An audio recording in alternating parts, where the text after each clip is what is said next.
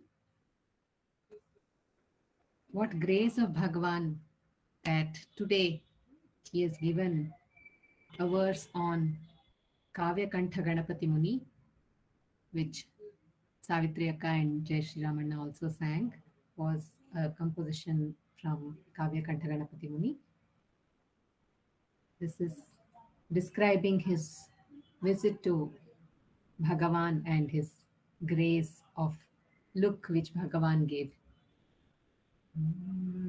श्रीकाव्यकण्ठबिरुदासमलङ्कृतः सन् अभ्यागतः सकलवैदिकशास्त्रवेत्ता धन्यो भवत्तव मधुस्त्रव दीक्षणेन आनन्दचित्रमणभो तव सुप्रभातम् श्रीकाव्यकण्ठबिरुदासमलङ्कृतः सन् अभ्यागतः सकलवैदिकशास्त्रवेत्ता धन्यो भवत्तव मधुस्त्रवदीक्षणेन आनन्दचित्रमणभो तव सुप्रभातम्. Good morning, O Ramana, the supreme consciousness bliss. Your glance, dripping with sweetness, blessed Sri Ganapati Muni, honored with the title Kavya Kantham, a scholar in Vedas and scriptures. In this month of Kartikai Deepam, Kartikai month, Ganapati Muni got his Upadesha from Bhagavan. First spoken Upadesha. Bhagavan then asked, what is the meaning of tapas? I have done crores and crores of japa. I have read all the Shastras and Puranas, but I haven't attained the fullness. When asked so, Bhagavan replies, see from where the I thought arises and merge at its source. See from where the Nama Japa arises and merge at its source. This is true tapas, said Bhagavan to Kavya Kantha Ganapati Muni. And Kavya Kantha Ganapati Muni gave Bhagavan the name Bhagavan Sri Ramana Maharshi when he was a boy of 16, called as Venkatraman. When Kavya Kantha Muni got his Upadesham from Bhagavan, he said, this is not an ordinary man. He is not an ordinary one. He is God among gods, Rishi among rishis. He is Ramana, the sweet one. He gave us this wonderful name, Ramana. To chant, it has become the Taraka Nama. Whenever any trouble arises, just hold on to this Taraka Nama, and that is the ultimate peace we get from that Nama. With full of compassion, with full attention, Bhagavan gave his glance to Muni and gave his Upadesha. This has been mentioned in this song. This is a song written by Kavya Kantha Ganapati Muni, music by Srimati Sulochana Natarajan. Subramanyam Narakritim Jaya Guru Ramanam Vandeham. Subramanyam Narakritim Jaya Guru Ramanam Vandeham. Subramanyam Narakritim Jaya Guru Ramanam Vandeham. Subramanyam Narakritim Jaya Guru Ramanam Vandeham. Pashyami Devadattena Jnanena Tvam Muhurmuhu Brahmanyanam Varam Brahma. Subramanyam Narakritim. Subramanyam Narakritim Jaya Guru Ramanam Vandeham. Subramanyam Narakritim Jaya Guru Ramanam Vandeham. Kevalam Nama Bhedoyam Vyakti Bhedo na Vidyate सनत्कुमारः स्कन्दश्च पर्यायौ तव तत्त्वतः केवलं नामभेदोऽयं व्यक्तिभेदो न विद्यते सनत्कुमारः स्कन्दश्च पर्यायौ तव तत्त्वतः सुब्रह्मण्यं नराकृतिं जय गुरुरमणं वन्देऽहम् सुब्रह्मण्यं नराकृतिं जय गुरुरमणं वन्देऽहम् न त्वं स्वामि गिरौ नाथ न त्वं क्षणिकपर्वते न त्वं वेङ्कटशैलाग्रे शोणाद्रावसि वस्तुतः न त्वं स्वामि गिरौ नाथ न त्वं क्षणिकपर्वते न त्वं वेङ्कटशैलाग्रे शोणाद्रावसि वस्तुतः सुब्रह्मण्यं नराकृतिं जय गुरुरमणं वन्देऽहम् सुब्रह्मण्यं नराकृतिं जय गुरुरमणं वन्देऽहम् सनत्कुमारं ब्रह्मर्षिं त्वामाहुर्वेदवेदिनः आगमानां तु वेत्तारं सुब्रह्मण्यं सुरर्षभम् सनत्कुमारं ब्रह्मर्षिं त्वामाहुर्वेदवेदिनः आगमानां तु वेत्तारं सुब्रह्मण्यं सुरर्षभम् सुब्रह्मण्यं नराकृतिं जय गुरुरमणं वन्देऽहम् सुब्रह्मण्यं नराकृतिं जय गुरुरमणं वन्देऽहम् सुब्रह्मण्यं नराकृतिं जय गुरुरमणं वन्देऽहम् सुब्रह्मण्यं नराकृतिं जय गुरुरमणं वन्देऽहम् जय गुरुरमणं वन्देऽहम् जय गुरुरमणं वन्देऽहम् जय गुरुरमणं वन्देऽहम्.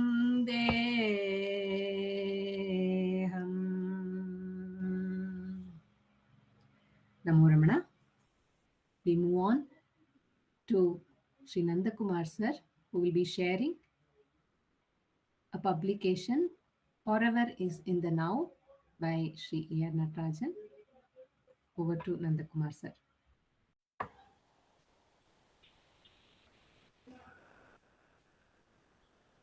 Namo Ramana.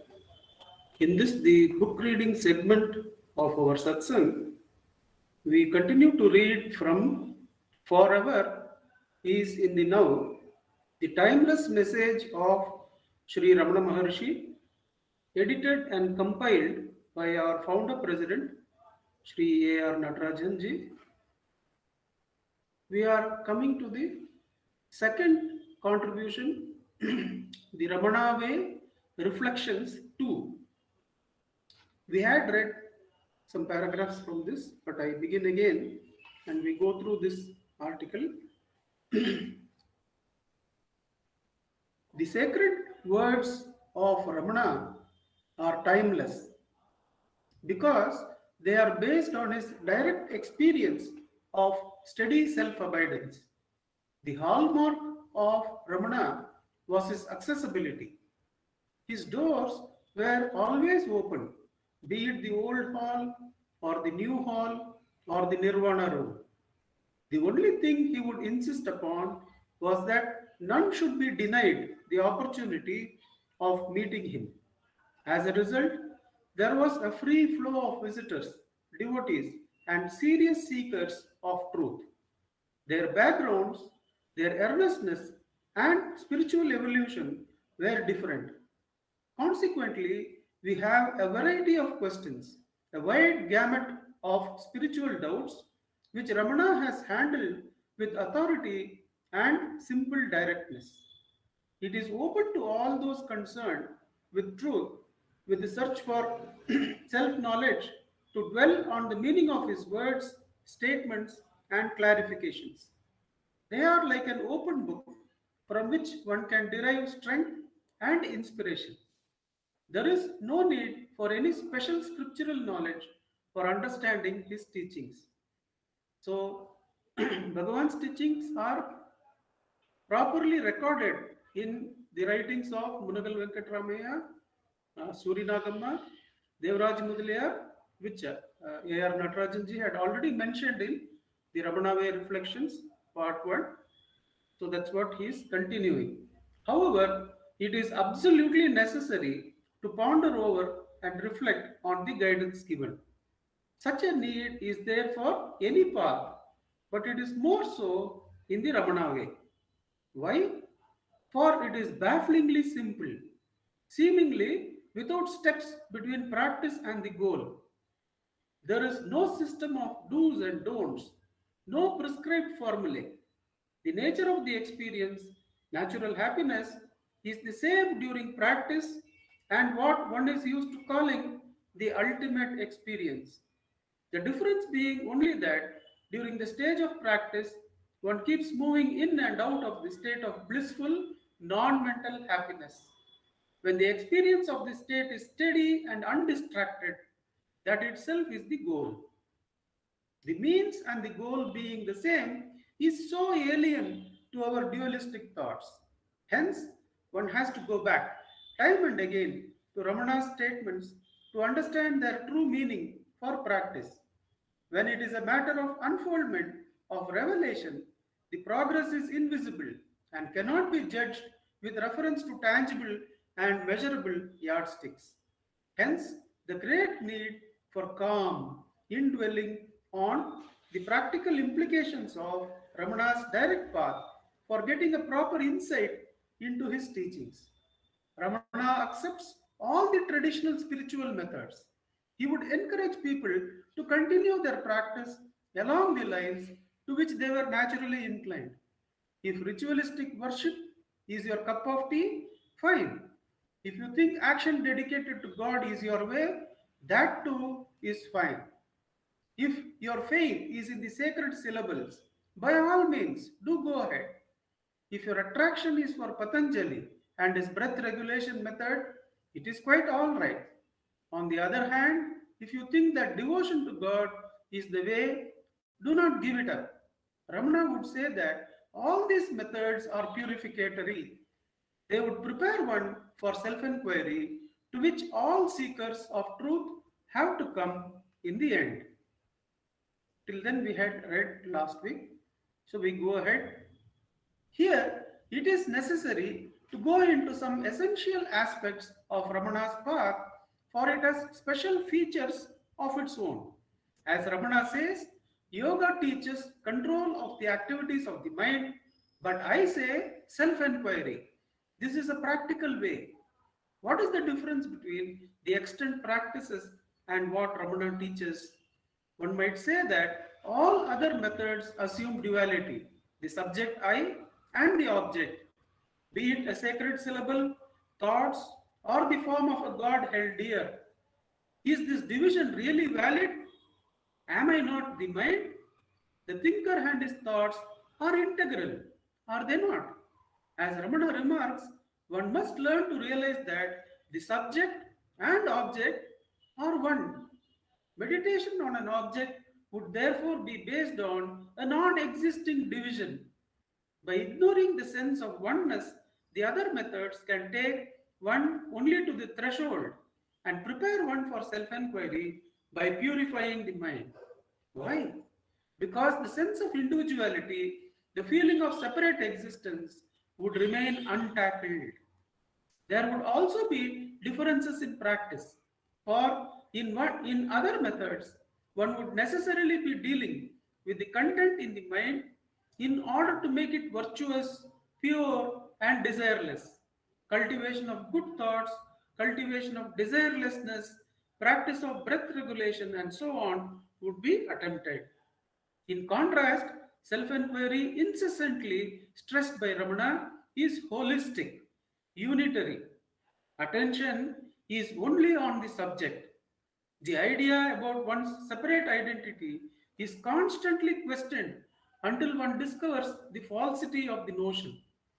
The question, who am I, is posed in order to assemble assumption that one is a particular name and form. I am this or I am that. Unless one inquires, unless one is saturated with the spirit of inquiry, how can one find out? Attention is not allowed to wander from thought to thought. The whole world of thoughts, innumerable, varied, and powerful in their numerical strength, is negated by shifting attention from thoughts to the thinker. I'll repeat that. Innumerable, varied, and powerful in their numerical strength is negated by shifting the attention from the thoughts to the thinker. Can there be thoughts without the thinker? Can there be doubts without a doubter? All dualistic ideas are put to sword, for thought cannot flourish when the individual's attention is not on them. They are literally starved to death for want of attention, which gives life to them. When the individual's association with his thoughts are cut, he falls back on his true strength. The mind turns within and merges in the fullness of consciousness. The individual current of energy merges in the universal current, which is ever existent, all embracing and whole. When this happens, one is inundated with happiness, with joy, which is at once spontaneous and natural. What happens is the shedding of a great load, the load of thoughts. The mind is so full of thoughts, is it not? Functional thoughts, psychological thoughts, and purposeless thoughts keep persisting. Purposeless, for they have no relevance to one's life. When there is a load shedding of these thoughts, the mind becomes spacious when its cluttering is cleared.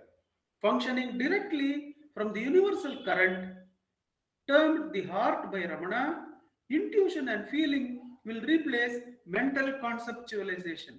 Each moment would then be new, suffused with joy. I'll read that paragraph. What happens is the shedding of a great load, the load of thoughts.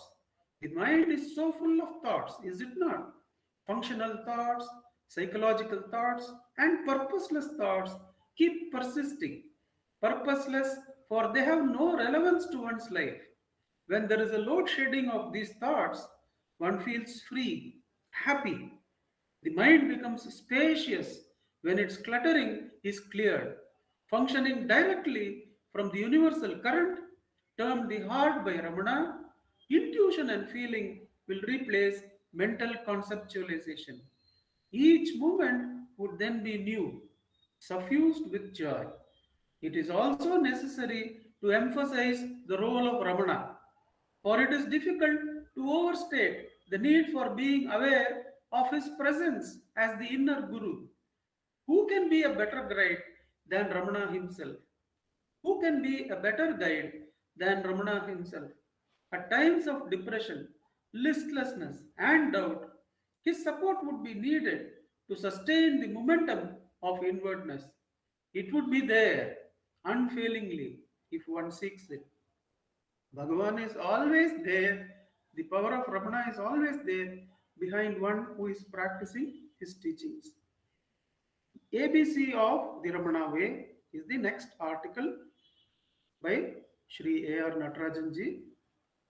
If one were to ask what are the cardinal principles of direct and easy path to self-knowledge taught by Ramana, one can say that it can be summarized as it is our nature to be happy.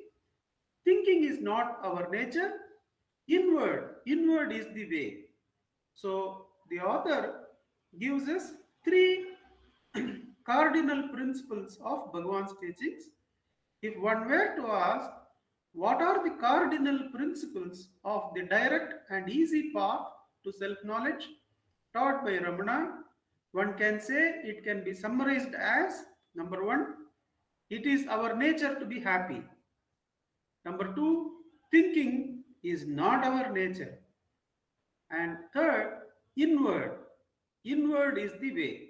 These are the three cardinal principles, says the author. All these three essentials are interlinked in practice, for one has to constantly keep in mind the first and second while working towards inwardness. While working towards inwardness, one should constantly remember that my nature is happiness, it is natural happiness, that is my nature, and thinking is definitely not my nature, have to be kept in mind while turning inward. A depressed visitor once told Ramana that he had never known the meaning of the term happiness. Even when he was in the womb, he had brought sorrow to his mother. From his birth, it was one long tale of woe, of unrelieved suffering. Whatever he did, it was futile, for it was evident that his destiny stood against him. He was fated to end his life as it had begun, in failures and depression. Ramana could readily see the depth of his unhappiness. He gently told him that unhappiness was not his nature. He put it to him thus: had unhappiness been really your nature, the question of attempts to get out of it would not arise, is it not? You would have been reconciled to the inevitability of suffering. No effort would have been made, nor would you have sought any counsel for finding a way to happiness. The very fact that you have been trying to be happy and you are coming here for guidance prove the contrary, does it not? The logic of Ramana's explanation went home to the visitor, who learned to have faith in himself and the certainty of his happiness. The author is dealing with the natural nature of our happiness. I'll read Bhagavan's instructions again. Bhagavan put it to him thus: had unhappiness been really your nature, the question of is it not? You would have been reconciled to the inevitability of suffering. No effort would have been made, nor would you have sought any counsel for finding a way to happiness. The very fact that you have been trying to be happy and you are coming here for guidance proves the contrary, does it not? The logic of Ramana's explanation went home to the visitor, who learned to have faith in himself and the certainty of his happiness. Ramana would make this point every now and then, for it is important that we should remember that our real nature is happiness, for in it is the key to a new horizon. Ramana stresses the need for an unhurried and recollected way of life. Why? For when we have found the time to adjust our activities, to permit time for reflection, we have to remember and remember always our true nature. In the earlier article, article number 1, the author Sri A. R. Natarajanji had mentioned this path to the self of unhurried and recollected way of life. Unhurried approach to the work and recollected nature of the self-inquiry. Here he says, for when we have found time to adjust our activities, to permit time for reflection, we have to remember and remember always our true nature as happiness. The importance of remembering this fact cannot be overstated, that nobody can deny us happiness except ourselves because of our thought distractions. So there is no need to blame anybody. We have to turn around and remember that it is our nature to be happy. Again, by way of analogy, Ramana would point out that health too is natural. For it is for this reason that one tries to get rid of even minor ailments like headache. Bhagavan would say this time and again, that if headache were to be natural, our nature, nobody would try any remedy for it. They will learn to bear with it and just keep going. So headache is not our nature. Health is our nature, would be the instruction from Bhagavan. Because health is natural and ill health is not. It is easy enough to see the rationale of it. Everyone is in search of happiness, maybe at the wrong doors, through externalization of the mind, through senses. But the basic motivation is common. It is to find happiness. One cannot rest or be peaceful till he has found it. So, the author is driving home the first point, that it is our nature to be happy. This leads us on to the second categoric statement that thinking is not natural. We had seen an article from another author, just this half a phrase that to think is not our nature. This leads to the second categoric statement that thinking is not natural as surely as happiness is. Linking the first and the second propositions, the implication would be that if thinking be unnatural, if we could be rid of thoughts, we would find our natural happiness. So the author has brought this as a corollary. Our nature is to be happy, and thinking is not our nature. Both these statements are made by Bhagavan. So the author says, if the second part is taken care of, that the thinking is eliminated, then our nature, linking the first and second propositions, the implication would be that if thinking would be unnatural, if we could get rid of thoughts, we would find our natural happiness. At first, it would be difficult, if not impossible, to accept this proposition. For our very sense of existence is linked to thoughts. Thoughts alone give us the sense of living. So we have to go into this deeply and understand what exactly Ramana is meaning by this proposition. Quite obviously, it cannot mean that one should lose all mental faculties of memory, reason, inference, and intelligence. Ramana's mind itself was sharp and his memory phenomenal. He could recall to the last detail every little incident of his life. In fact, the information given by him forms the best biographical material about him. Being always accessible, Ramana has answered the questions and set at rest the doubts of thousands of seekers. In the course of this, he would reply about intricacies of the scriptures, the practical aspects of self-inquiry, and the like. When questioned, Ramana has clarified that normally he would have no thoughts, but thoughts would arise automatically when required for answering the visitors and devotees. I'll read the conclusion again, how Bhagavan explains that the thought-free state is the adhara, and the author says, when required, the thoughts are in place and they subside. Ramana's mind itself was sharp and his memory phenomenal. He could recall to the last detail every little incident of his life. In fact, the information given by him forms the best biographical material about him. Being always accessible, Ramana has answered the questions and set at rest the doubts of thousands of seekers. In the course of this, he would reply about intricacies of the scriptures, the practical aspects of self-inquiry, and the like. So how is this possible? The author is taking up that question, that Ramana says thinking is not our nature, but he himself is able to think at the right time.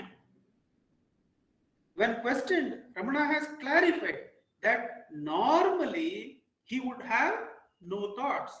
His nature or the fundamental ground is of thought-free state. Normally he would have no thoughts, but thoughts would arise automatically and when required for answering the visitors and devotees. So our identity should be with the thought-free state, and in that adhara, where required, without any calculation or planning, at the right time, the right thoughts are there and they end, and the original nature of thought-free existence resumes. In fact, Bhagavan would say that the jnani is so connected with the thought-free state that he doesn't even remember the interactions. He doesn't even have to remember the interactions. He has to just identify with the thought-free state alone. The self alone is, and only in the eyes of others, this spontaneous action also takes place. So the explanation is also for our sake, that at the right time the thoughts are there. One has to let go of thoughts in self-inquiry automatically. The author will be taking us through that towards the conclusion of this article. With Bhagavan's grace, we should be able to read that in the next week. Om Namo Bhagavate Shri Ramanaya. Namo. Namo Ramana. Yes, now Nanda Kumar sir read. It is our nature to be happy. Thinking is not our nature. Inward is the way. To remind this to us again and again, Sri Dilip Simha is going to read about Bhagavan's teachings and make us do some self-inquiry practice for some time. Over to Dilip Simha.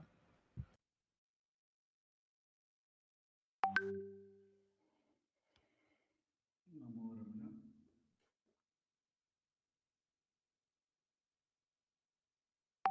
ध्यायेत् शारदचन्द्रसुन्दरमुखम् ताम्रारविन्देक्षणम् भक्ताभीष्टवराभयप्रदकरम् कौपीनमात्रोज्ज्वलम् स्वात्मानन्दरसानुभूतिविवशम् सर्वानवद्याङ्गकम् श्रीमन्तं श्रीरमणेश्वरं गुरुवरं योगासनाध्यासितम्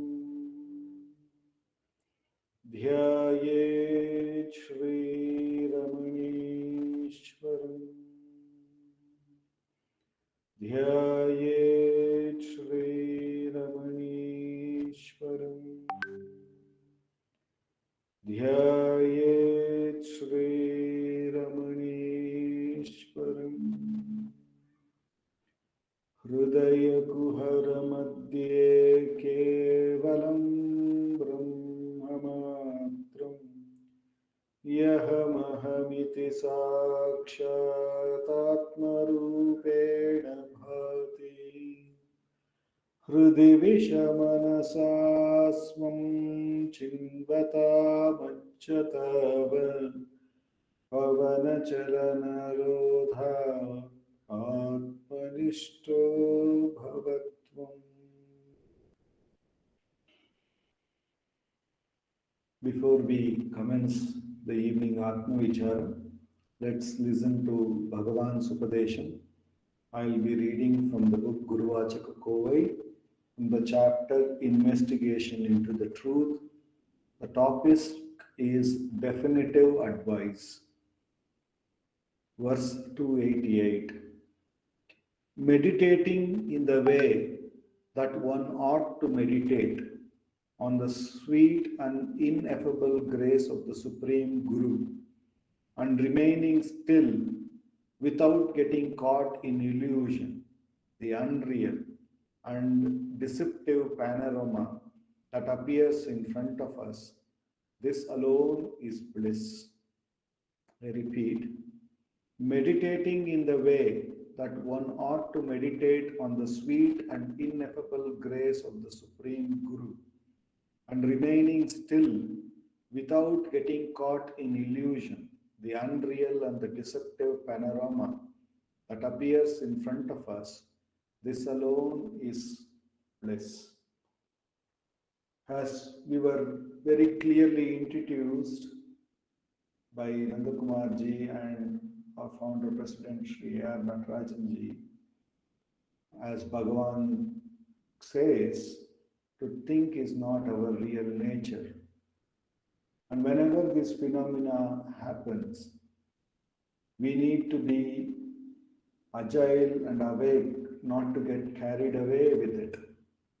Because once we give our attention, as it was read out, that is the way that we give life to it. We give reality to that whole thought process. So to become To recognize that we should not get carried away, Bhagavan has given us this path of inquiring to whom is this thought. And therefore, he is making us not get caught in the illusion. So to think is not our real nature becomes available by this inquiry. We stop that entire process of thinking. Then, because we are already the self is always present. As we see, even in the deep sleep, when there is no thought, the self is there, aware of the absence of total thought. The same self is available when the thoughts are running too. The same self is always there, as Nandakumarji said, self alone is. Therefore, if we simply cut away our attention to the entire illusion, phenomena of illusion, that is the only practice that is enough. That's why Bhagavan says, meditating in the way that one ought to meditate, on the sweet and ineffable grace of the Supreme Guru. The Supreme Guru Ramana has given us the grace of inquiry, that ineffable grace, the unfailing grace, that strong path that he will make us establish in bliss alone. He has given us so that we don't get carried away by the entire phenomena of thoughts, which is nothing but an illusion. It's just something which simply rises purposeless, as it was read out to us. So, moment we inquire the thought, to whom is this, and recognize it is for me, and even the phenomena of I being an individual, or I as the thinker, is also the fundamental illusion. Therefore, Bhagavan has gracefully again given us this another question to inquire, who am I? What do I refer to as I? Or where from this thought I rises within me? When we do so, His grace takes us to that one self which is our real nature, which alone is. And by establishing us in our real state, that bliss is experienced, that thought free nature is experienced. And by repeatedly practicing this, thus we saw Bhagavan says that we get established in our natural state. And then to remain in that thought free state would be effortless. And whenever a thought would be needed for this body and mind to act, it would come effortlessly again from that self. So Bhagavan says, after the I has subsided, the truth, the self, I alone, takes control of the life. It takes care of everything. So, having this is the direct path of surrendering the individual idea to that one self which is in everything, which alone is. So, this being the path, this being the ineffable grace that has been given to us by Bhagavan, it is said here that this is the definitive advice. If we meditate the way the Guru has asked us to meditate, then the bliss would be found to be our natural state. The immense grace of Bhagavan, with which alone we have come to this most direct path, which with alone we have been made eligible for His grace. Let us do Atma Vichara for the next 10 minutes.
Shri Ramanaya.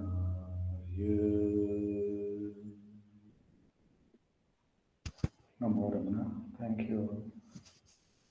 Namo Ramana. By the grace of Bhagavat, we were able to sit for self-inquiry.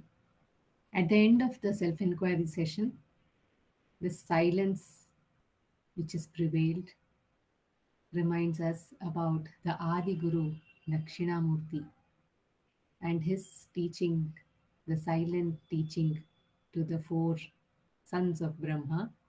This is being shared with us by Sri Venkatesh Deshpande sir. Oh.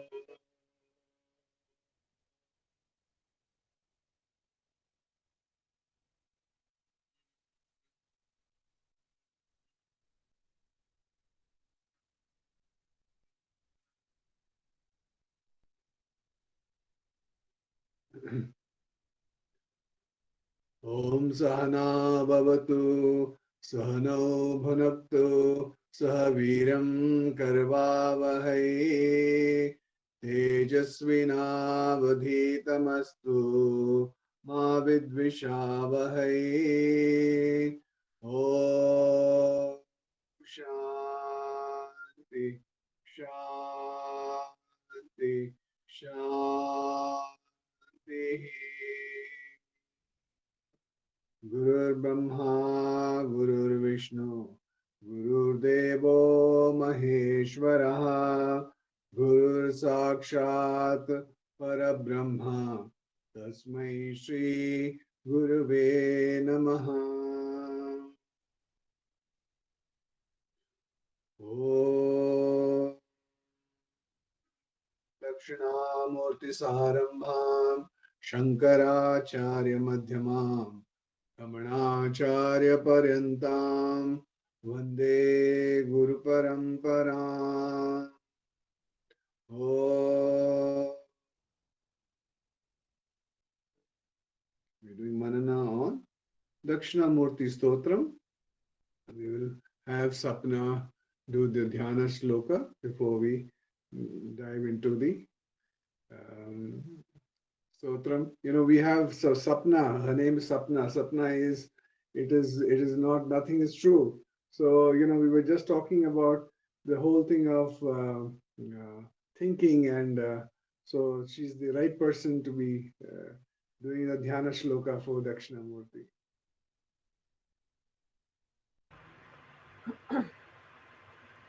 विश्वं दर्पणदृश्यमाननगरी तुल्यं निजान्तर्गतम् पश्यन्नात्मनि मायया बहिरिवोद्भूतं यथा निद्रया यः साक्षात् कुरुते प्रबोधसमये स्वात्मानमेवाद्वयम् तस्मै श्रीगुरुमूर्तये नमः इदं श्रीदक्षिणामूर्तये विश्वं दर्पणदृश्यमाननगरी तुल्यं निजान्तर्गतम् पश्यन्नात्मनि मायया बहिरिवोद्भूतं यथा निद्रया यः साक्षात् कुरुते प्रबोधसमये स्वात्मानमेवाद्वयम् तस्मै श्रीगुरुमूर्तये नमः इदं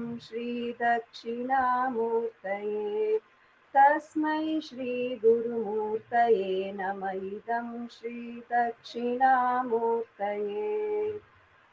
Sapna, can you chant the Dhyana Shloka? Yes, sir. मौनव्याख्या प्रकटितः परब्रह्मतत्त्वं युवानं वर्षिष्ठान्तेव सदृशी गणैः आवृतं ब्रह्मनिष्ठैः आचार्येन्द्रं करकलितचिन्मुद्रमानन्दमूर्तिं स्वात्मा रामं मुदितवदनं Dakshinamurti. Thank you, Sapna. Thank you very much. Thank you, sir. I salute Sri Dakshinamurti, the young guru, who teaches the knowledge of Brahman through silence, who's surrounded by disciples who are themselves rishis and scholars in the Vedas. I worship Sri Dakshinamurti, who is the teacher of teachers, whose hand is held in the sign of knowledge, Chinmudra, and whose nature is fullness, who reveals in himself and who is ever silent. So this is a beautiful now continuation of where what Nand Kumar and Dilip spoke about. We're basically talking about silence. We're talking about why do we need to think at all? Let us ask this question to ourselves. It's always good, questioning. Bhagavan always is to question.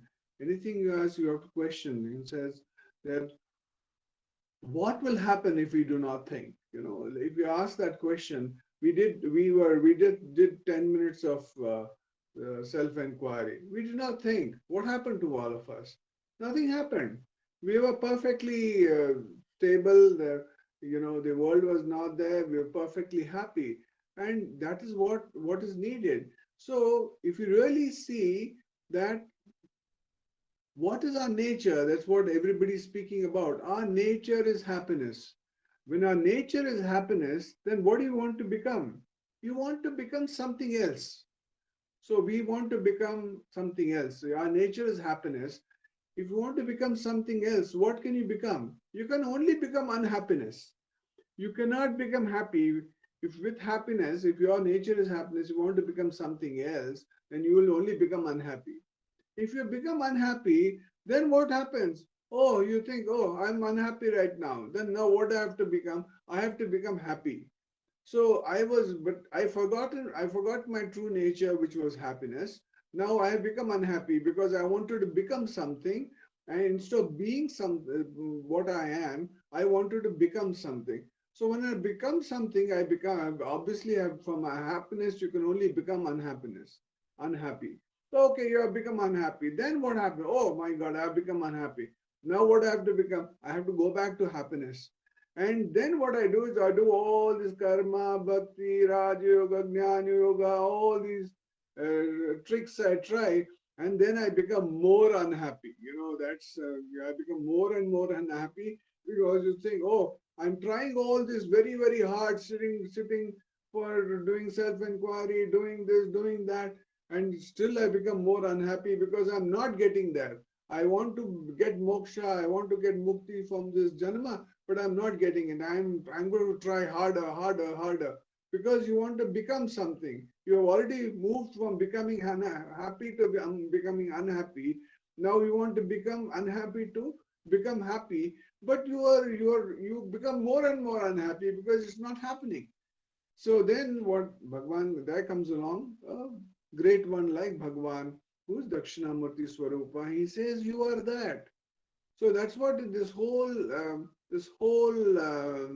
thing about Dakshinamurti Stotram is, that Dakshinamurti said, hey, you are that. If you are that, then why are you jumping around from becoming one to another when your nature is happiness? And that's one of the greatest lessons for us this evening in this satsang, is to realize that we are that. And that's what we're going to be doing manana on. We'll be doing manana on the talks with Sri Ramana Maharshi, and we'll see where Bhagwan has spoken about Dakshinamurti. Bhagwan says in talk number 17, he says, just as a plantain tree produces shoots at its roots before yielding fruits and perishing, and these shoots being transplanted do the same again, so also the original primeval master of antiquity, Dakshinamurti, who cleared the doubts of his rishi disciples in silence, has left shoots which are ever multiplying. The Guru is a shoot of that Dakshinamurti. The question does not arise when the question does not arise when the self is realized.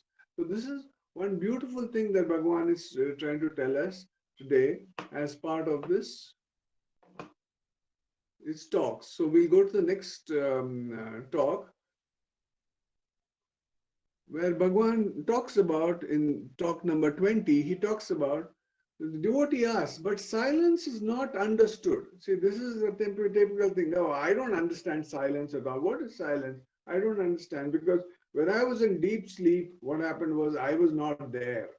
I was not there. I couldn't experience the silence. Only when I came out into waking, then I realized, oh, I was in deep sleep. But Bhagwan, so this devotee asked, but silence is not understood. Maharshi said, it does not matter. See, we are meaning making machines.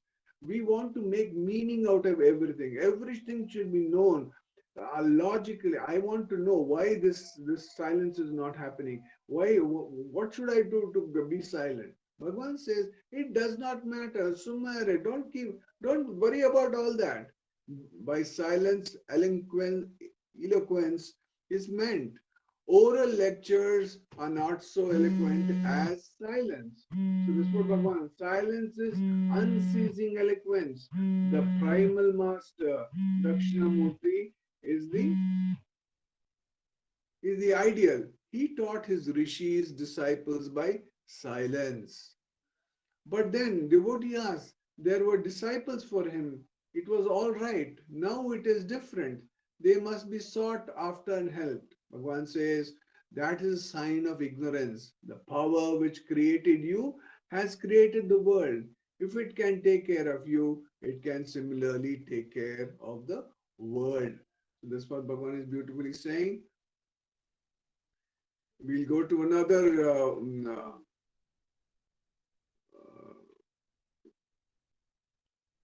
talk number 68, where Bhagavan says, devotee asks, Sri Bhagavan's silence is itself a powerful force. It brings about a certain peace of mind in us. So all the devotees came. Whenever they had lots of questions, they came, and then what? What happened? They came and sat, and all their questions vanished from their mind when they sat in the silence. Because why? They had moved from this happy state which they were normally are. They wanted to become something, and they went into an unhappy mode. So when they came in front of Bhagwan, who was always established in the happy mode, then they automatically moved from the unhappy mode to the happy mode. That's what happened. So silence is never ending speech. Vocal speech obstructs the other speech of silence. In silence, one is in intimate contact with the surroundings. And this example we know from our childhood. I remember the biggest punishment my mother could give me is said, don't talk to me for the next 10 minutes. That's it. Then my mind will start going here, helter skelter. Why is my mommy not talking to me or daddy not talking to me? There must be some reason. What mistake did I do? There's that other thing. So it is in Mauna, so that used to be the biggest punishment. But Bhagavan says, we didn't realize when we were young that that was actually the best, going into silence was the best thing that they did for us. So that's where we're realizing when we become old and we came to Bhagwan that that's one of the great things that our parents said, sit quietly. In silence, one is in intimate contact with the surroundings. The silence of Dakshinamurti removed the doubts of the four sages. Maunam vyakhyat prakritita tattvam. Truth expounded by silence. Silence is said to be exposition. Silence is so potent. So silence is very, very potent, Bhagavan says. For vocal speech, organs of speech are necessary and they precede speech. But the other speech lies even beyond that. It is in short transcendental speech or unspoken words called parabak. So one says, if you're in silence, which we experienced for 10 minutes, there was nothing, there was no mind, there was no thinking, there was no talking, nothing. Now this jiva, this body is talking now. He's I'm talking on top of the silence. So silence is said to be exposition. Silence is so potent. Potent means it is very, very, that's why when you go for any of these workshops, I must tell you, if you ever try to go any of these These workshops outside, you pay 50,000, 75,000, and all. They 3 days they make you sit in mauna. That's all. They say keep your mouth shut and sit quietly. Don't interact with anybody else. Then suddenly what happens is you realize you go inside and you're with yourself. You have never experienced yourself. We have never experienced it because we're continuously talking in the world and we want to interact with the world. So once you start experience, so 3 days they make you actually only sit by yourself and you come out and say, wow, what a great experience you have. Now this is Bhagwan is giving it for free. Bhagwan is saying, hey, children, you just do self-inquiry and go within and you'll experience that what people are paying lots of money for, you will experience it here and now. That's what Bhagwan is trying to say. There's another, in talk number 133, Bhagwan beautifully says that somebody asked that there are these tantric Advaitas which admits three fundamental Jagrat, Jiva, Ishvara, which is world, soul, and God. These three are also real, but the reality does not end with them. It extends beyond. That is the Tantric Advaita. The reality is limitless. The three fundamentals do not exist apart from the absolute reality. All agree that reality is all pervading. Thus, Ishvara pervades the Jiva. Therefore, the Jiva has eternal being. His knowledge is not limited. Limited knowledge is only imagined by him. In truth, his is infinite knowledge. Its limit is silence. This truth was revealed by Dakshinamurti for those who still perceive these three fundamentals that they are said to be realities. They are inconcomitant with the ego. So let's go to one more talk and see what Bhagwan has to say. So in talk number 246, Bhagwan beautifully says, so silence is ever speaking. So if you sit quietly, it is like ever speaking. It is a perennial flow of language. It is interrupted by speaking. These words obstruct that mute language. There is electricity flowing in a wire. With resistance to its passage, it glows as a lamp or revolves as a fan. In the wire, it remains as electrical energy. Similarly, also, silence is the eternal flow of language obstructed by words. I'll repeat that. Similarly, also, silence is the eternal flow of language obstructed by words. What one fails to know by conversation extending to several years can be known in a trice in silence. So, one says that if you in silence, you'll get, because what happens when we are in silence, we actually are everything because we are in touch with the self, which is the reality of everything. So you have knowledge. That's why Bhagwan was omnipresent, omnipotent, and omniscient. So he had all information available. So he could tap into anything. So that's what Bhagwan is saying, trying to tell us also that if you are in the silence, then what will happen? All knowledge, anything that's to be known is available in a trice in silence or in future or in front of silence. For example, Dakshinamurti and his four disciples, that is the highest and most effective language. So Bhagwan has beautifully told us in today's satsang that important thing is we need not think. We need to stop thinking. Let God do all the thinking. Let's not worry about thinking. Let's not worry about becoming. An important thing is let's be in silence. Let's just be. Om Namo Bhagavate Sri Ramanaya. Namo Ramana. Namo Ramana.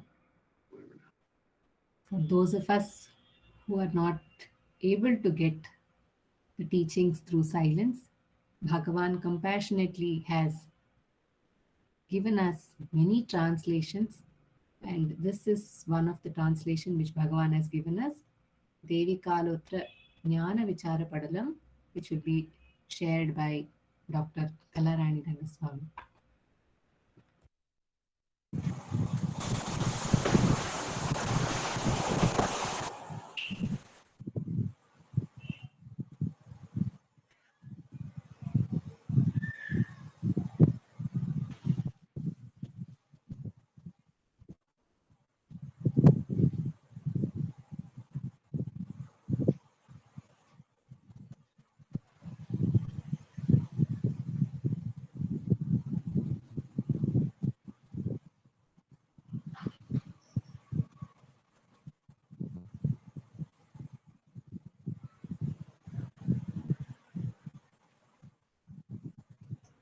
Kanaka?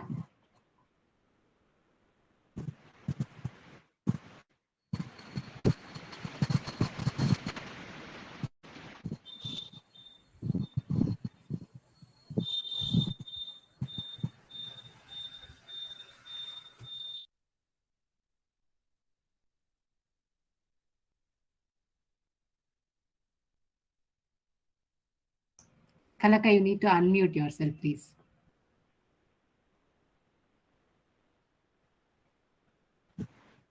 Namo Ramana. Om Namo Bhagavate Shri Ramanaya. அருணாச்சலமென அகமே நினைப்பவர் அகத்தை வேறறுப்பாய் Arunachal. Namo Ramana to all. With the abundance grace of Bhagavan, we are meditating on Devi Kalotra Jnana Vichara Padalam, very kindly given to us by Bhagavan in Tamil. And in the last satsang we saw, Subhavatil Edu Palam Karmam Illai. In the natural state, when the ego abide in the self, where is the doership? Only when there is doership, there will be karma and relating phala. When there is no karma itself, where is the phala? Where is the truth? Jnanis are in that state. They will be seen as not doing anything, but things will happen automatically in their presence. On the initial years, there used to be very little provisions for cooking in the ashram. One day, there was nothing left. So devotees who were with Bhagavan thought, why should we be burdened to Bhagavan? And they decided to leave ashram. When Bhagavan came to know about this, he said, no, wait till tomorrow. We have some rice and sugar candy. We will manage that. And somebody brought some milk, and it was decided to make payasam out of it and eat that. After a while, cart full of provisions was sent to the ashram by a devotee. Variety of dishes are prepared along with payasam. Now, the person who brought the provision said, actually, I was wondering why my master asked me to purchase donnai, a sort of cup made out of a particular leaf. Nowadays, we get donnai even in aluminum foil, isn't it? Like that is donnai. Now only I could understand that it is for serving payasam. And likewise, at the previous day of Bhagavan's Jayanti, devotees at the ashram would be much weak. There is no provision for cooking good food for Bhagavan's Jayanti. But in the midnight, everything would change. All we need for cooking, somewhere or other, it will arrive. That was the greatness of the presence of Jnani. Because they will be doing their duty, daily routine, but Jnani's mind will be merged in Atma only. So there will be no discrimination, even among animals. Animals have great liberty in the ashram. If anybody scolds monkey, Bhagavan used to say, see, don't scold them, don't drag them. Actually, we are living in their place. Where will they go? Devotees coming for darshan would bring fruits. On their way in the corridor itself, monkeys used to grab those fruits from the plate. So some special arrangements were made. It was said devotees should not display fruits like this in the plate and bring it in the corridor. They can bring them in a closed bag and place it before Bhagavan when they come for darshan. And an attender should safeguard those fruits, and it will be distributed later. This was followed very strictly. One day, when a devotee placed fruit in front of Bhagavan, the attender who was supposed to take care of the fruit was not available there. A monkey standing on the side of the window asked Bhagavan's permission. Can I take those fruits? Bhagavan also gave permission And monkey came inside and took some fruits. When the attendant came and saw there was some fruit missing, he asked about it to Bhagwan. Bhagwan said, "Oh, just leave it. Monkey did your job." And such was the samadrishti of Bhagwan. And he always abides in the self. In that state, actually there is no karma. And with the result, no fruit, no phala experienced by many. So in this verse, we can see the doctrine of ajada dharma. That is, only when there is srishti, there will be karana, karya and phala. Only when there is srishti, world with lot of discriminating factor will be seen. And we see jiva catching hold of the worldly object and gets deluded. When there is no srishti at all, there will be only the natural state found. And can only be the swabhava sthiti, nothing. And this doctrine says there is no past, there is no present, no future. Only Anma prevails all the time, everywhere. So in the next stanza, Bhagwan is Odum ivai yavum ummai alla. Whatever is said in the scriptures is not true, but Shastras describe Shrishti in different angles. What is the purpose of doing so? It speaks about the 5 elements of the world. It says our body is made up of those 5 elements only. And scriptures speak about Panchakosha, Panchatuda, Panchaindra. It even says Surya is the eye of Shiva. And Upanishads speak about all the Panchakosha, Annamaya Kosha, Jnanamaya Kosha, Manomaya Kosha and all. And what is the purpose of speaking about all these about creations, about Srishti? Do we need to meditate on that? And are we supposed to learn all those things? In fact, so much of learning sometimes do not serve the purpose. I'll tell you a small story. And a very learned person went to an oil shop. It's a very simple story. Oil shop, and that shop was very famous for fresh oil. So all the time, a cow is made to walk around the chakki for extracting oil from the seeds, like groundnut, till and all. And this work was going on at the backside of the shop. And this shopkeeper was sitting in front and selling the oil. There was no one to look after the work that was going on at the back of the shop. And this learned person got a doubt. He actually came to buy some oil, but he got a doubt. He said, "Can I ask you something? I have a doubt." "Okay, go ahead." "See, you are sitting here and that cow is going around doing that checking. Suppose if the cow gets tired and take rest, your work will be spoiled and your oil production will come down. You will lose your profit. If you permit me, I can calculate and tell you how much you are going to lose." The shopkeeper got stunned. Then he said, "I have tied a bell around my cow's neck. I can hear the bell when it is walking. I will know that the cow is walking and doing its duty properly." Now this learned person got more doubt. He got more confused.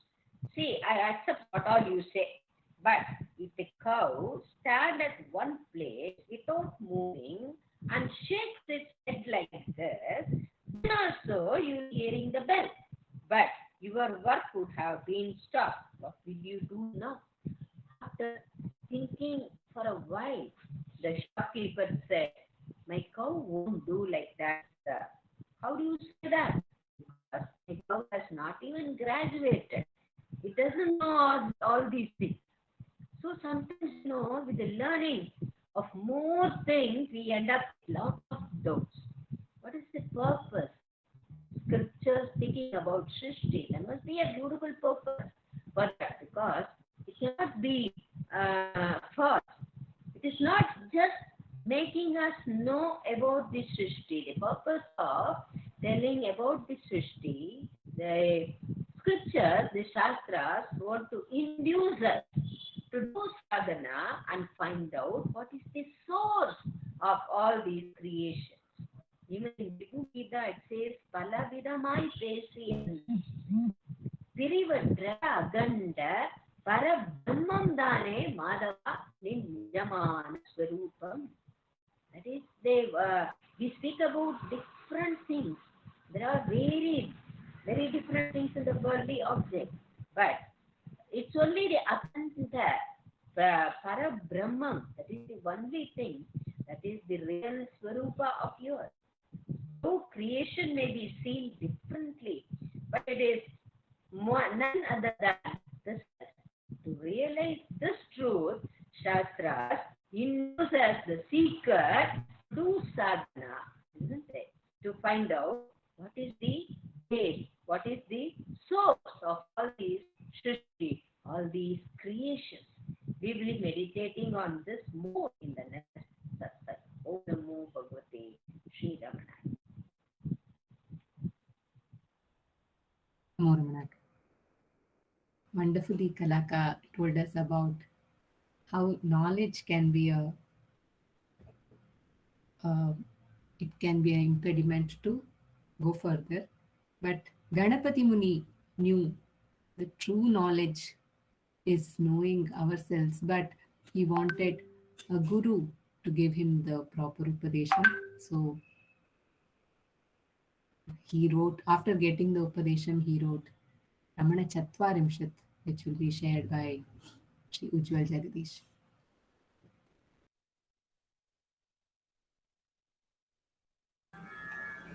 Om Namo Bhagavate Sri Ramanaya.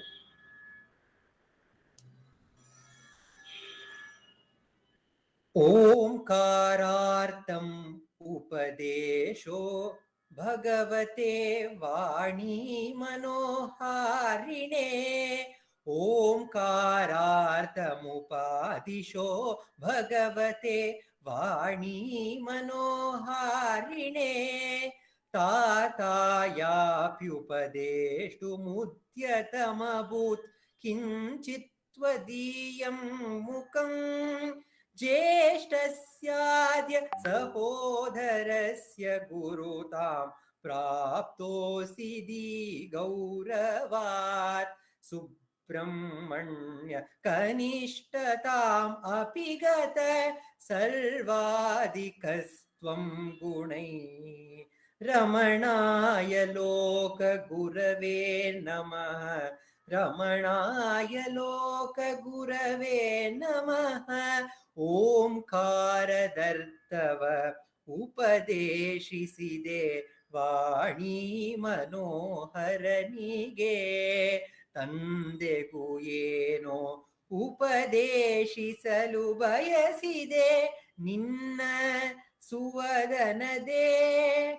Agrajanigu guruvaguva gauravavani padedihe.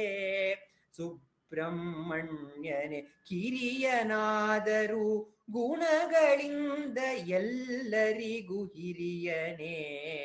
Ramananige loka guruvige namana. Ramananige loka guruvige namana. Ramana is the Guru, says Ganapati Muni. And to that Ramana, who is the Loka Guru, we salute, says in this Pallavi, which has been chosen for this verses. Here Ganapati Muni sees Ramana as the young Guru. We also heard in the Dakshinamurti Ashtakam, which was shared by Venkatesh Deshpandeji, where he said Dakshinamurti was the young Guru who was giving this speech of silence, and the disciples who were sitting and eagerly listening to that Upadesha, they were all vriddhas, they were all aged, and they were sitting with that eagerness and that dedication and devotion only because Dakshinamurti was the embodiment of wisdom.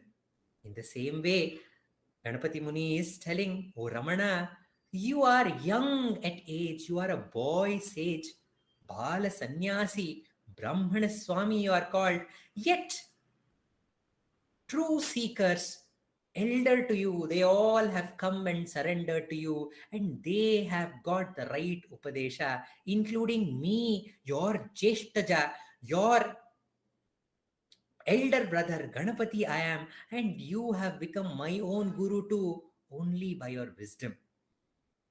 Guru is always seen as Bala Swarupa. One of my friend who was talking about the Bala Swarupa of the divine as Bala Tripura Sundari, he was telling that the divine comes in the form of a Bala, a small child, because a small child is very, very innocent. And it is very, very approachable. If you see a small child, a parent is carrying, and you feel like going and approaching that child and talking to that child and smiling at that child, that is the approachability of the child which we see in the Jnanis, in the Gurus. And we see that a child is not partial. It loves everyone. If somebody calls it, it will go with them. So such is the love of the Guru that he comes to everyone. He does not judge whether you are deserving or not. He gives his Upadesha of the self-knowledge to all who come to him. And we don't have to work too much. If we just turn towards the little child and call it from our own place, the child runs and comes and it embraces us and it loves us.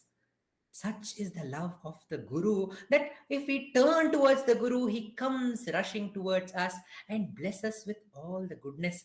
So the Guru is the young one, the Bala Swarupa, and this Bala Swarupa Guru gives the Upadesham to the true seekers. And who are these true seekers who have got the Upadesha from this Bala Swarupa? Ganapati Muni says, the first among these was Brahma himself. Brahma is nothing but every one of us, everyone's mind who is constantly in the process of creation. We are creating new thoughts one after the other. We are building this huge world, this huge universe filled with thoughts. And we are not even wondering from where are these thoughts arising from. We are not questioning what is the source of these thoughts. We are not questioning what is the power which makes us think. So when we have forgotten the source, we have forgotten to remember that power which is making us think, and we are busy caught up in our world of thoughts, creation of this world, the Guru comes into our lives and he just knocks our head and asks us, stop creating. Find out from where these thoughts arises. What is the power which makes this creation possible? When that question is asked, the Brahma, he goes into the tapas mode. He starts doing tapas and slowly the mind merges in the heart. And in that heart, the creation which happens is only the embodied manifestation of that very jnana. And that is the Subramanya Srishti, where whatever is born in the heart is the nature of that very jnana, that very heart. So that was a creation of the Bala Subramanya that he taught Brahma. And the Shiva, who is very himself Dakshinamurti and the very embodiment of Omkara, he to the world, he had to play this Leela to show to this world that don't go thinking that this is a little boy. What does this little boy know about? I don't think he knows. I don't have to approach this Guru. So to tell the world that he is the one you have to seek, he is the true Guru. Don't see his external form. See his wisdom which is there within him, which is shining through this body. So to show the world this truth, Shiva had to play the Leela where he had to come as a student and he told, oh, Bala Subramanya, you say you know the meaning of Omkara. Will you please tell me the meaning of Omkara? And Subramanya says, if you come to me as a Shishya and I will tell you the meaning of Omkara. And immediately Shiva goes down like a disciple and he carries the little Muruga on his shoulders and to his ears he tells that secret of Omkara which cannot be understood fully by anyone, that secret. the Mauna Rahasya Brita, this very same secret that Dakshinamurti told to Sanaka and Sanandana and others, that very secret Muruga told in the ears of Shiva, and Shiva declared to the whole world, he is none other than the Shiva Guru. He is the Guru to the whole world. He is the Guru Guha. He is the Guru who is shining in the heart cave of all the beings. Turn towards him and he will give you the right Upadesha. He announced this to the whole world. And we also see that the very same Arunachala played this role once again. The same Arunachala gave birth to Bhagavan Ramana, who is the Subramanya Swarupa, and that Arunachaleshwara, who is Matrubhuteshwara, the Arunachaleshwara who came in the form of the mother, Alagammal, came to Ramana and she cried to that young sage, come back to Madurai, come back with me to Mana Madurai, I will take care of you, please come back, I can't stay without you. When she was pleading, at that moment, the Guru, Bala Subramanya Swarupa Ramana, he gave the Upadesha in the written form. And that was the first Upadesha that anybody got. Just like how Brahma got the first Upadesha from the Subramanya, Mother got the first Upadesha from Ramana. And that Upadesha, we all know that whatever is destined to happen will happen. And what is not destined will not happen. So the best course is to be silent. That Upadesha, the secret of silence, the magic and the wonder of that silence was revealed to that Arunachala who had come in the form of the mother. And Arunachaleshwara played this same role of revealing to the whole world, this is none other than Shiva Guru. He is the Guru who has come to save the whole world. And that very same Guru gave the Upadesha to Ganapati Muni also. And Ganapati Muni revealed to all his students, he wrote to all his students, I have found my Guru. And he is my Guru and he is the Guru to the whole world. And we should salute to that Guru and seek the right guidance. We should turn towards that Guru Guha who is ever shining within us and who is ever approachable, who is ever ready to come and embrace us. We need to turn towards him and surrender to him and get the right guidance and abide with that Guru within the heart, says Ganapati Muni in this verse. Om Namo Bhagavate Shri Ramanaya. Namo Ramana. Vishwanatha Swami, by surrendering to Bhagavan, gave us the Ramana Ashtottaram so that we can all hold on to Bhagavan's name in various forms and various names. I request Dr. Sharda to please share her manana on Ramana Ashtottaram. Namo Ramana. Prostrations to Ramana, shining as the self in all beings. By the immense grace of the self manifest as Ramana, we are meditating on Vishwanatha Swami's Ramana Ashtottara Shatanamavali, the litany of 108 names. And we are on the Nama Mahashakti Nipatena Prabuddhaya Namaha. That epoch-making experience of the 16-year-old, the young Venkatraman, the adolescent Venkatraman, suddenly faced by the fear, intense fear of death, and inquiring into it, inquiring with intensity, actually living that experience, lying down, stretching his limbs as if rigor mortis has set in, holding his breath, and Bhagavan later says, not even uttering the term I within himself. He then knew in a flash that though the body was dead and would be burnt and reduced to ashes, as he had seen his father's body being reduced to ashes, so would his body be. But he could feel what he calls the the full force of his personality, and even the sound I, apart from the body. That aham spurana, that which he describes in the Ekashloki, aham iti sakshat atmarupena bhati. He discovered it in a flash. He discovered it by his intense enquiry. It was something which revealed itself beyond all doubts. It was not known to the mind but intuited, but spontaneously intuited. Mahashakti nipatena prabuddhaya namaha.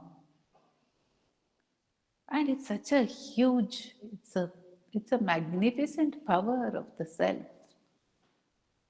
Alan Jacobs, in his talk, he was saying, in our sadhana, we have to keep on practicing the inquiry and wait for Bhagavan, because at the right time, and the right time, that practice will come to its fruition.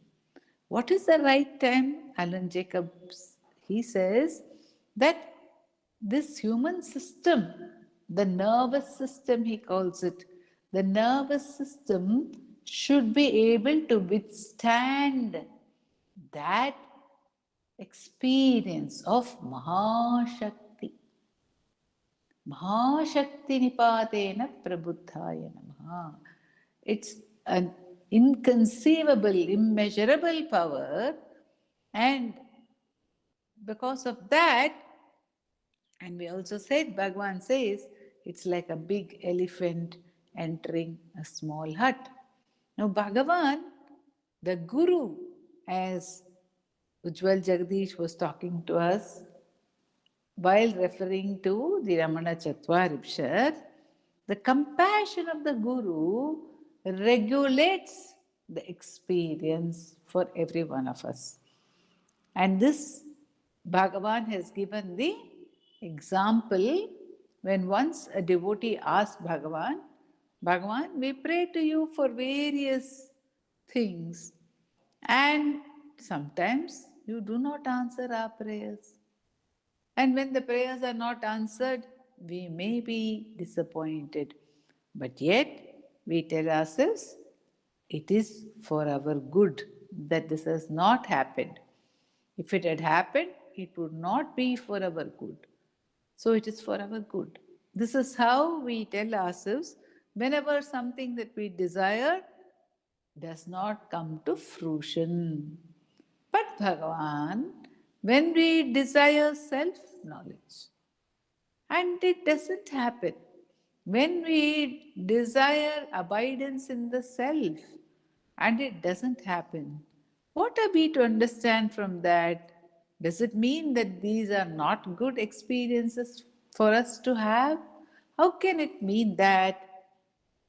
So, Bhagavan, it seems, said, no, that is also for the good. If the Guru does not give you that anubhava, it is also for the good. But the devotee was unconvinced, and Bhagavan knew that the devotee was not convinced. Yet he didn't say anything at that point of time. A few days later, there were torrential rains at Tiruvannamalai, like there has been this year as well, and a lake, huge lake, called the Samudra Eri, or the ocean lake.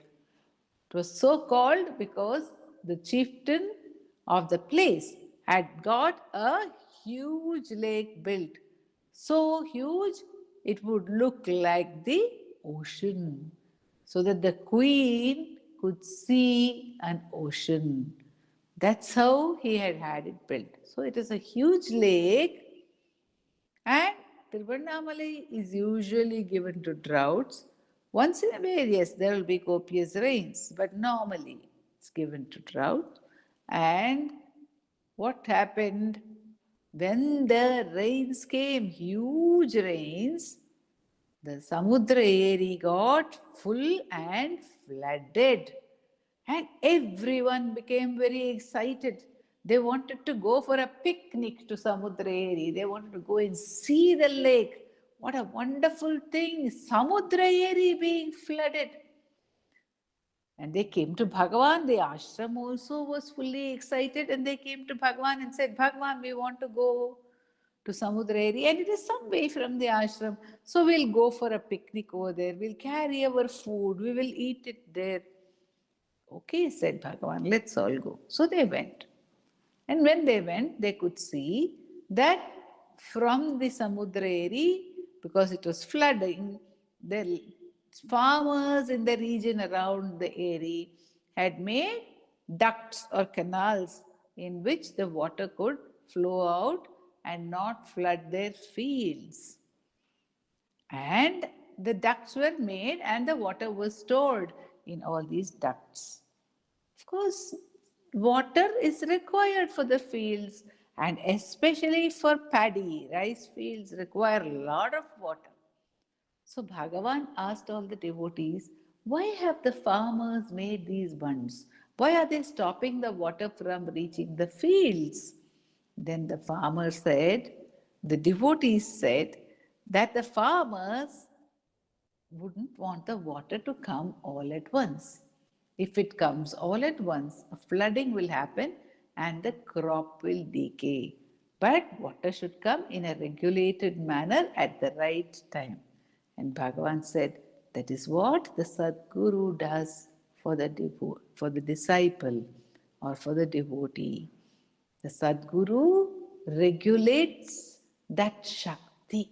When it comes to us as an experience, Bhagavan says, just as the fields, if they are flooded, will cause the crop to die, if there is a sudden experience of that Shakti for which we are not yet prepared or ready, the body cannot withstand it. So the Guru mitigates it and gives it to us in gentle doses.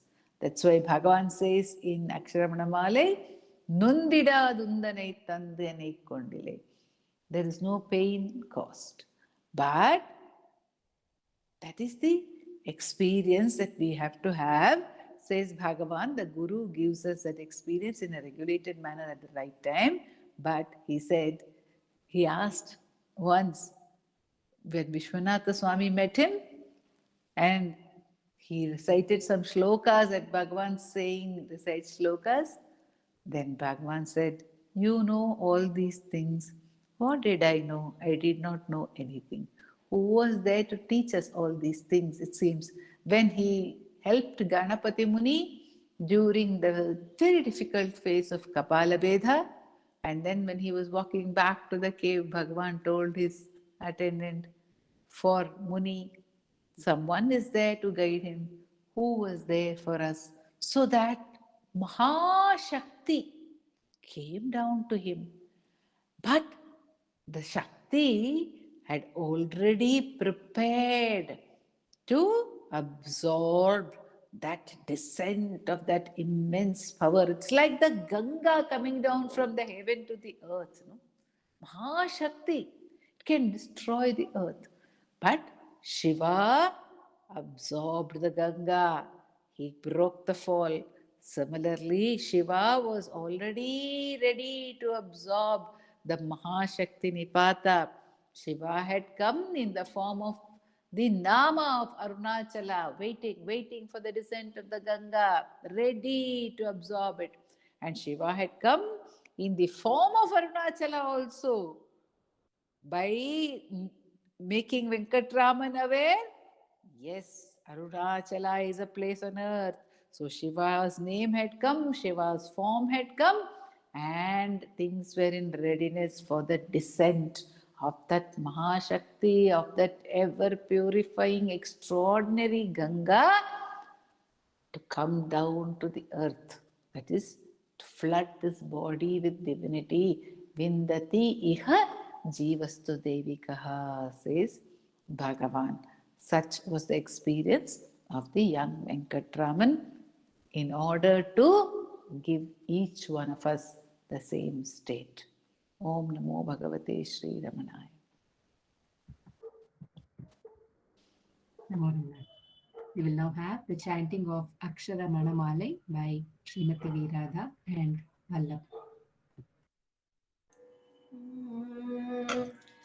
Arunachal Shiv Arunachal Shiv Arunachal Shiv Arunachal Arunachal Shiv Arunachal Shiv Arunachal Shiv Arunachal ஓங்கார பொருள் ஒப்புயர்வில்லோய் உனையாரறிவார் அருணாச்சலா ஔவை போல் எனக்குன் அருளை தந்தெனையாளுவதுன் கடன் அருணாச்சலா கண்ணுக்கு கண்ணாய் கண்ணின்றி காணுனை காணுவதேவர் பார் அருணாச்சலா காந்தம் இரும்பு போல் கவர்ந்தென்னை விடாமல் கலந்தென்னோடிருப்பாய் அருணாச்சலா கிரி உருவாகிய கிருப்பை கடலே கிருப்பை கூர்ந்தருளுவாய் Arunachala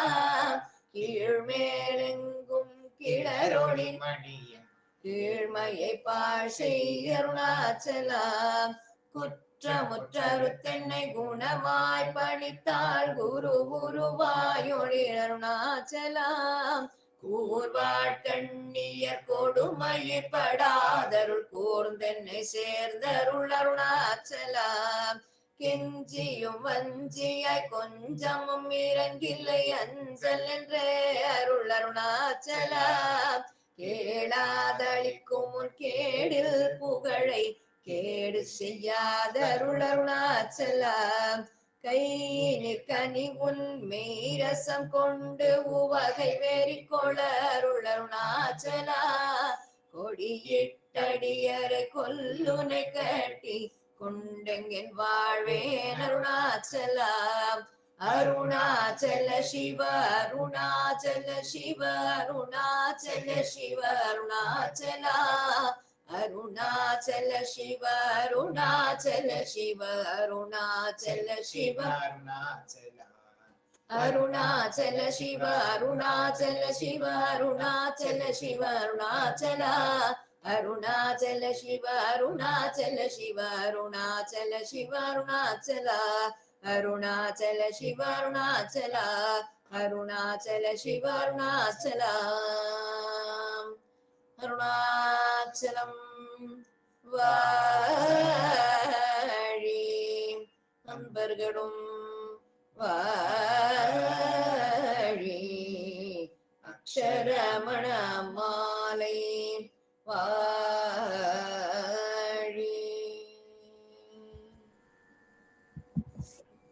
Namo Ramana. We conclude today's satsang with the Ashtottara Puja at Sri Dilip Simha's altar.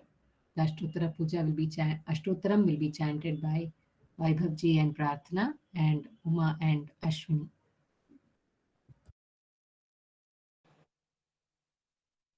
नमो रमण भारद्वाज विश्वनाथ विरचितं श्रीरमणाष्टोत्तर शतनामावलिः अपार सच्चेत् सुखवारिराशे यस्योर्मिमात्रं भुवनं समस्तं गुहाहितं तं रमणं गभीरं चिन्ताविहीनं हृदि चिन्तयामि ॐ महासेन महंसेन जाताय नमः ॐ श्रीरमणाय नमः ॐ गुरवे नमः ॐ अखण्ड संविदाकाराय नमः ॐ महौजसे नमः ॐ कारणोद्भवाय नमः ॐ जगद्धितावताराय नमः ॐ श्रीभूमिनाथस्थलोत्थिताय नमः ॐ पराशरकुलोत्तंसाय नमः ॐ सुन्दरार्यतपःफलाय नमः ॐ कमनीयसुचारित्राय नमः ॐ सहायाम्बा सहायवते नमः ॐ शोणाचलमहोलीनमानसाय नमः ॐ स्वर्णहस्तकाय नमः ॐ श्रीमद्द्वादशान्तमहास्थले लब्धविद्योदयाय नमः ॐ महाशक्तिनिपातेन प्रबुद्धाय नमः ॐ परमार्थविदे नमः। ॐ तीव्राय नमः। ॐ पितृपदान्वेषिणे नमः। ॐ इन्दुमौळिना पितृमते नमः। ॐ पितुरादेशतः शोणशैलं प्राप्ताय नमः। ॐ तपोमयाय नमः। ॐ उदासीनाय नमः। ॐ महायोगिने नमः। ॐ महोत्साहाय नमः। ॐ कुशाग्रधिये नमः। ॐ शान्तसङ्कल्पसम्रम्भाय नमः।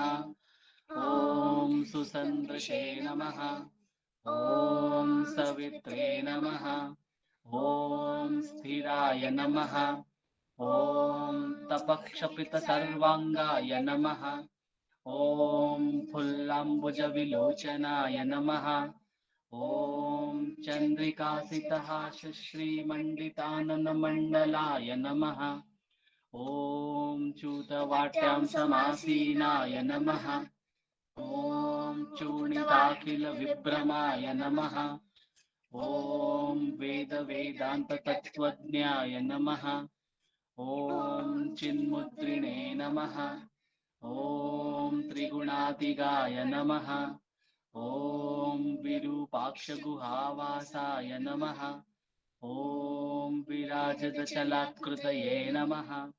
ॐ उद्दीप्तनयनाय नमः। ॐ पूर्णाय नमः। ॐ रचिताचलताण्डवाय नमः। ॐ गम्भीराय नमः। ॐ परमाचार्याय नमः। ॐ सुप्रसन्नाय नमः। ॐ अभयप्रदाय नमः। ॐ दक्षिणास्यनिभाय नमः। ॐ धीराय नमः। ॐ दक्षिणाभिमुखाय नमः। ॐ स्वराजे नमः। ॐ महर्षये नमः। ॐ भगवते नमः। ॐ ईड्याय नमः। ॐ भूमविद्याविशारदाय नमः। ॐ विमलाय नमः। ॐ दीर्घदर्शिने नमः। ॐ आप्ताय नमः। ॐ ऋजुमार्गप्रदर्शकाय नमः। ॐ समदृशे नमः। ॐ सत्यदृशे नमः। ॐ सत्याय नमः। ॐ प्रशान्ताय नमः। ॐ अमितविक्रमाय नमः। ॐ सुकुमाराय नमः। ॐ सदानन्दाय नमः। ॐ मृदुभाषिणे नमः। ॐ दयार्णवाय नमः। ॐ श्री शोणाचलहृद्भूतस्कन्दाश्रमनिकेतनाय नमः। ॐ सद्दर्शनोपदेष्ट्रे नमः। ॐ सद्भक्तवृन्दपरिवृताय नमः। ॐ गणेशमुनिभृङ्गेन सेविताङ्घ्रिसरोरुहाय नमः। ॐ गीतोपदेशसारादिग्रन्थसञ्छिन्नसंशयाय नमः। ॐ वर्णाश्रममतातीताय नमः। ॐ रसज्ञाय नमः। ॐ सौम्याय नमः। ॐ आत्मवते नमः। ॐ सर्वावनिमतस्थानामाराध्याय नमः। ॐ सर्वसद्गुणिने नमः। ॐ आत्मारामाय नमः। ॐ महाभागाय नमः। ॐ मातृमुक्तिविधायकाय नमः। ॐ विनताय नमः। ॐ विनुताय नमः। ॐ विप्राय नमः। ॐ मुनीन्द्राय नमः। ॐ पावकोज्ज्वलाय नमः। ॐ दर्शनादगसंहारिणे नमः। ॐ मौनेन स्वात्मबोधकाय नमः। ॐ हृच्छान्तिकरसान्निध्याय नमः। ॐ स्मरणाद्बन्धमोचकाय नमः। ॐ अन्तस्तिमिरचण्डांशवे नमः। ॐ संसारार्णावतारकाय नमः। ॐ शोणाद्रीशस्तुतिद्रष्टे नमः। ॐ हार्दविद्याप्रकाशकाय नमः। ॐ अविच्युतनिजप्रज्ञाय नमः। ॐ नैसर्गिकमहातपसे नमः। ॐ कमण्डलुधराय नमः। ॐ शुभ्रकौपीनवसनाय नमः। ॐ गुहाय नमः। ॐ दण्डपाणये नमः। ॐ कृपापूर्णाय नमः। ॐ भवरोगविषग्वराय नमः। ॐ स्कन्दाय नमः।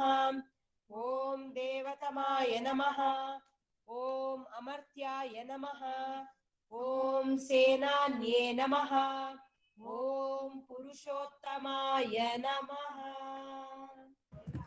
ॐ श्रीरमण भगवते नमः। श्रीरमणाष्टोत्तरशतनामपूजां समर्पयामि। यस्थाणोररुणाचलस्य पदयोः स्मृत्या जनिं प्राप्य तद् दिव्यानुग्रहसुप्रवाहविवशस्तादात्म्यभावं गतः कृन्निष्ठस्व गभीरनित्यतपसा लोकान् पुनास्येकराट् तस्मै श्रीरमणाय ते नम इदं लोकोत्तरज्योतिषे।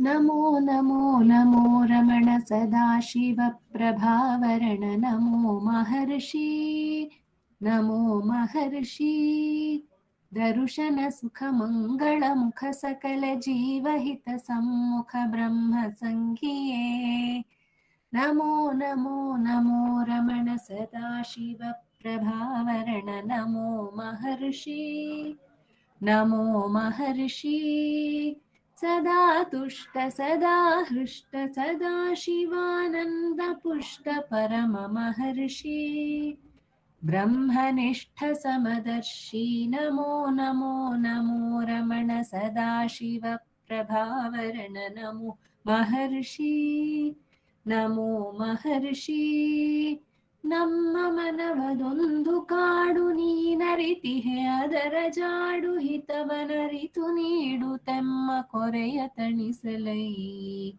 ಬೇಡಲೆಂದು ಬಂದ ನಾವು ನೋಡಿಯೇ ತಣಿವೆವಯ್ಯ ಮೂಡಿಗಾರನೆ ಹಿತವ ನುಡಿದು ಪೊರೆ ನಮ್ಮನು ಬ್ರಹ್ಮ ಸಂಘಿಯೇ ನಮೋ ನಮೋ ನಮೋ ರಮಣ ಸದಾಶಿವ प्रभावरण नमो महर्षि नमो महर्षि नमो नमो नमो रमण सदाशिव प्रभावरण नमो महर्षि नमो महर्षि।